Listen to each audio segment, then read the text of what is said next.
नमस्कार दोस्तों, कैसे हैं आप सब लोग। उम्मीद है आप सब अच्छे होंगे और अपनी तैयारी को बड़े बेहतरीन ढंग से कर रहे होंगे। आज का हमारा एक इम्पोर्टेंट वीडियो हो जाता है और ये हो जाता है कंप्यूटर के 50 प्रश्नों से संबंधित। कंप्यूटर के मिल जाते हैं टोटल 50 प्रश्न और ये वे प्रश्न हैं जो आपकी परीक्षाओं में एज इट इज पूछ लिए जाते हैं। तो चलिए देर न करते हुए शुरू कर लेते हैं आज का हमारा वीडियो। कंप्यूटर के मिल जाते हैं आपको टॉप 50 प्रश्न। वीडियो शुरू करने से पहले अगर अभी तक आपने हमारे चैनल को सब्सक्राइब नहीं किया तो आप सब्सक्राइब कर सकते हैं। वीडियो को अपने दोस्तों में भी शेयर कर सकते हैं। तो चलिए शुरू कर लेते हैं आज का हमारा वीडियो टॉप 50 इंपॉर्टेंट क्वेश्चन से संबंधित।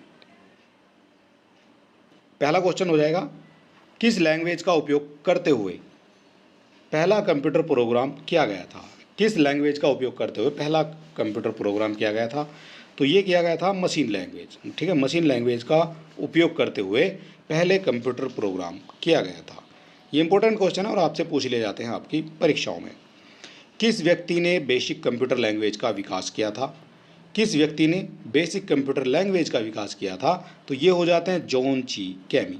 जॉन जी कैमी हो जाते हैं जिनके द्वारा बेसिक कंप्यूटर लैंग्वेज का विकास किया जाता है। 3 नंबर क्वेश्चन हो जाएगा, बेसिक कंप्यूटर लैंग्वेज का विकास किस वर्ष हुआ था। बेसिक कंप्यूटर लैंग्वेज का विकास तो ये हो जाता है 1964 ईस्वी में। अगला क्वेश्चन हो जाएगा, किसी प्रोग्राम को चित्र के रूप में दर्शाने की प्रक्रिया क्या कहलाती है। तो ये कहलाती है फ्लो चार्ट। किसी प्रोग्राम को चित्र के रूप में दर्शाने की प्रक्रिया फ्लो चार्ट कहलाती है। 5 नंबर हो जाएगा, वैज्ञानिक कंप्यूटर भाषा क्या है। वैज्ञानिक कंप्यूटर भाषा हो जाती है आपकी फोर्ट्रॉन। 6 नंबर हो जाएगा, कंप्यूटर भाषा कोबोल किस कार्य के लिए उपयोगी है। जो कोबोल भाषा है ये किस कार्य के लिए उपयोगी है। तो ये हो जाती है व्यावसायिक कार्यों के लिए उपयोगी हो जाती है आपकी कोबोल। 7 नंबर हो जाएगा, अंग्रेजी भाषा की जैसी उच्च स्तरीय कंप्यूटर भाषा कौन सी है। अंग्रेजी भाषा के जैसी उच्च स्तरीय कंप्यूटर भाषा तो ये भी मानी जाती है आपकी कोबोल। 8 नंबर हो जाएगा, जावा कंप्यूटर भाषा के आविष्कारक कौन है। जो जावा कंप्यूटर की एक भाषा है उसके आविष्कारक कौन है। तो ये हो जाते हैं सन माइक्रोसॉफ्ट। ठीक है, सन माइक्रोसॉफ्ट हो जाते हैं आविष्कारक। कौन सी भाषा सभी कंप्यूटरों में लागू होती है। कौन सी भाषा हो जाएगी जो सभी कंप्यूटरों में लागू होगी। तो वो हो जाती है आपकी मशीन लैंग्वेज। ये सभी कंप्यूटरों पर लागू होती है। इंटरनेट पर प्रयुक्त कंप्यूटर लैंग्वेज कौन सी है। जो इंटरनेट पर प्रयुक्त होती है कंप्यूटर लैंग्वेज वो कौन सी है। तो वो हो जाएगी आपकी जावा लैंग्वेज। ये इंटरनेट पर प्रयोग की जाती है Java language. Unix operating system विशेष रूप से किस में प्रयोग किया जाता है। जो यूनिक्स ऑपरेटिंग सिस्टम है ये विशेष रूप से किस में प्रयोग किया जाता है। तो ये किया जाता है वेब सर्वर्स में। ठीक है, वेब सर्वर्स में प्रयोग किया जाता है यूनिक्स ऑपरेटिंग सिस्टम का। अगला क्वेश्चन हो जाएगा, कौन सी मशीन लैंग्वेज इंडिपेंडेंस प्रोग्राम है। कौन सी मशीन लैंग्वेज हो जाती है जो इंडिपेंडेंस प्रोग्राम है। तो ये हो जाएगी हाई लेवल लैंग्वेज। ठीक है, ये हाई लेवल लैंग्वेज हो जाती है, इंडिपेंडेंस प्रोग्राम है जो। गलती एक एल्गोरिथम है जिसका परिणाम गलत निकलता है, इसे क्या कहा जाता है। गलती एक एल्गोरिथम है जिसका परिणाम गलत निकलता है तो ये हो जाता है लॉजिकल एरर। ठीक है, ये लॉजिकल एरर कहा जाता है। सॉफ्टवेयर और हार्डवेयर के बीच संबंध स्थापित करने की तकनीकी को क्या कहा जाता है। तो ये कहा जाएगा इंटरफेस। जो सॉफ्टवेयर और हार्डवेयर के बीच के संबंध स्थापित करेगा वो इंटरफेस हो जाएगा। किस प्रकार के ऑपरेटिंग सिस्टम में कोई उपयोगकर्ता एक साथ कई कंप्यूटर ऑपरेट कर सकता है। ये कौन सा ऑपरेटिंग सिस्टम हो जाएगा जिसमें उपयोगकर्ता एक साथ कई कंप्यूटर ऑपरेट कर सकता है। तो ये हो जाता है टाइम शेयरिंग ऑपरेटिंग सिस्टम ये कहा जाएगा। ओरेकल क्या है ये कई बार पूछा जाता है। तो ओरेकल हो जाता है एक डाटाबेस सॉफ्टवेयर। ये ओरेकल हो जाता है। अगला क्वेश्चन है, टैली सॉफ्टवेयर का उपयोग किस कार्य के लिए किया जाता है। जो टैली सॉफ्टवेयर है उसका उपयोग किस कार्य के लिए किया जाता है। तो टैली का उपयोग किया जाता है अकाउंटेंट के लिए। ठीक है, अकाउंटिंग के लिए किया जाता है टैली सॉफ्टवेयर का उपयोग। सीडीए का पूर्ण रूप क्या है। तो ये हो जाता है कंप्यूटर एडेड डिजाइन।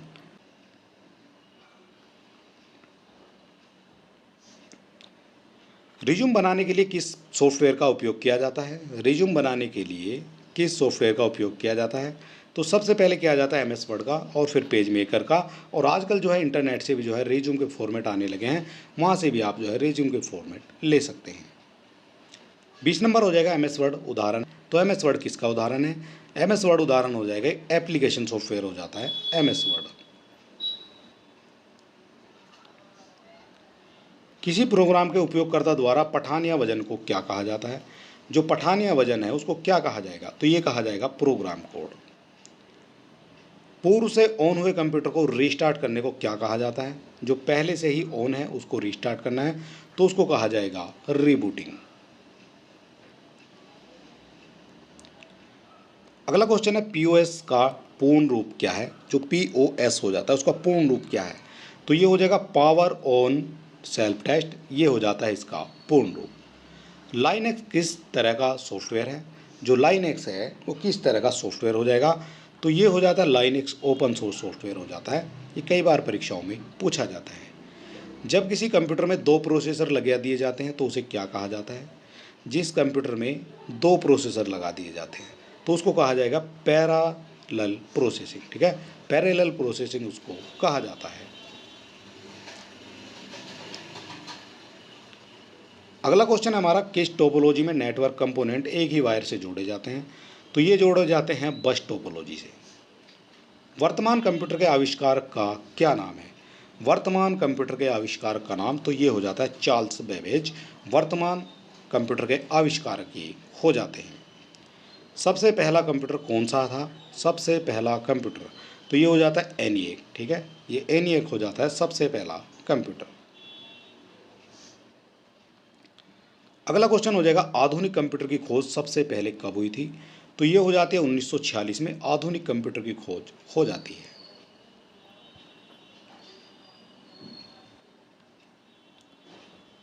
कंप्यूटर को हिंदी में किस नाम से जाना जाता है? ये कई बार पूछा जाता है क्वेश्चन सभी परीक्षाओं में। तो ये जाना जाता है संगणक। ठीक है, संगणक हो जाएगा कंप्यूटर का हिंदी में नाम। कंप्यूटर साक्षरता दिवस कब मनाया जाता है? कंप्यूटर साक्षरता दिवस मनाया जाता है आपका 2 दिसंबर को। सीपीयू का विस्तार क्या है?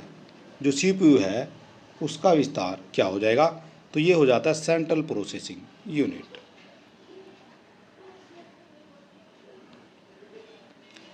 सर्च इंजन के नाम बताइए। सर्च इंजन के नाम बताने हैं तो ये हो जाएगा गूगल है, याहू है, वेदू बिंग भी हो जाएगा। ठीक है, ये सभी क्या हैं? ये सभी सर्च इंजन हो जाते हैं। इनपुट डिवाइस क्या है? जो इनपुट डिवाइस है वो कौन कौन सी हो जाएगी? माउस हो जाएगा इनपुट डिवाइस, कीबोर्ड हो जाएगा, स्कैनर, इलेक्ट्रिक पेन, ये सब जो है इनपुट होते हैं। ये कंप्यूटर होता है, इसी के अंदर जो है ये चले जाते हैं। ठीक है, आउटपुट वो होगा जो यहाँ से बाहर निकलेगा वो आउटपुट हो जाएगा।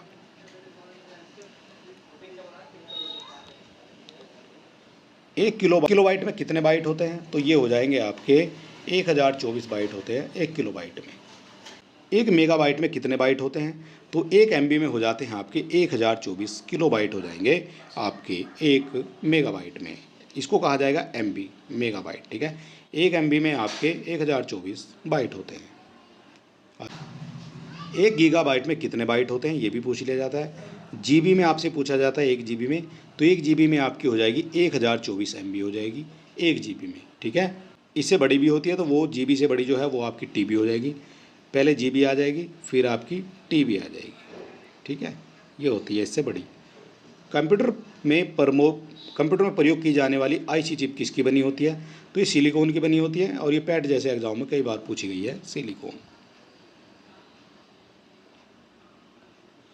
इंटरनेट में प्रयुक्त होने वाले NTPC का विस्तार रूप क्या है? जो इंटरनेट में प्रयुक्त होने वाली NTPC का विस्तार रूप ये हो जाता है hyper text transfer protocol.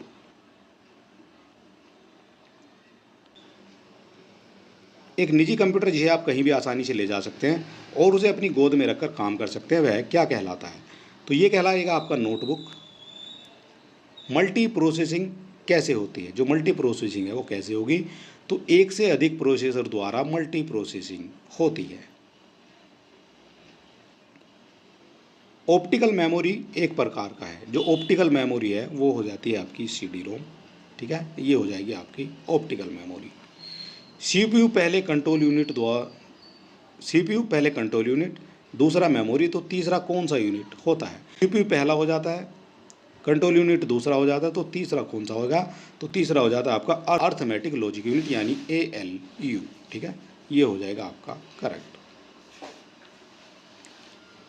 CPU के एएलयू में क्या होते हैं? जो एएलयू है, अर्थमेटिक लॉजिक यूनिट होती है, उसमें क्या होता है?